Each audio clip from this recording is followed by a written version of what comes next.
Antifa. It has been a while since I have mentioned them or their hijinks, as they have gone seemingly radio silent these past few months. However, there is a new story that has come out that shows that they definitely didn't pick up their ball and go home. In Austin, Texas, Revolutionary Student Front Austin describes themselves as a revolutionary anti-capitalist student movement.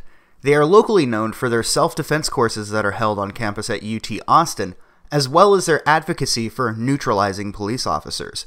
The same police that cover for them, mind you. Some people make the claim that Antifa and their affiliated groups are filled with people with mental issues, and there is now some weight to that accusation. A few months ago, the group released the Revolutionary Mental Health Program, which describes tactics used to weaponize mental illness and recruit those with mental problems into their communist fold.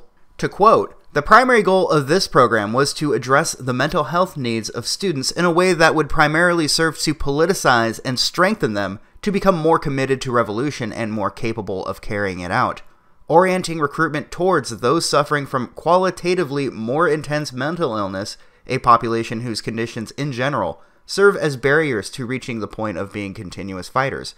We say in general because many of the best organizers in the revolutionary movement and our organization also suffer from these conditions, does not accomplish the task of drawing from the most advanced sections of people. You might think to yourself that specifically seeking the mentally ill to fill your ranks and radicalize them to be your political tools might be unethical, to say the least.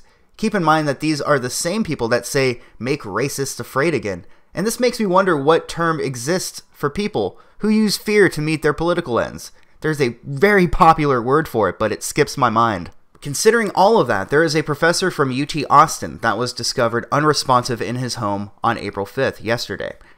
The police are not releasing details behind his passing, oddly enough, almost as if they're covering for something, but that's just the impression I get. It's not like these apparently mentally ill people were telling this professor to watch his back in the weeks and days leading up to this.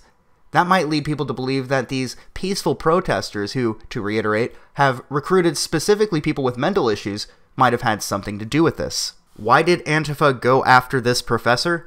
The man, Richard Morissette, pled guilty to a domestic incident at his house where he had laid hands on his girlfriend. Obviously, this is not behavior people appreciate, but no matter what this man has done, Antifa has no authority to do what they have done, whether it be just the graffiti they left at his work, or if it had gone even further, which seems rather likely to me. Details on this story are few and far in between, and the only reason I found the information at all is because of Far Left Watch, which has done a fantastic job keeping tabs on Antifa groups. I would encourage all of you to follow them on Twitter and YouTube if you would like to see this information as it comes out.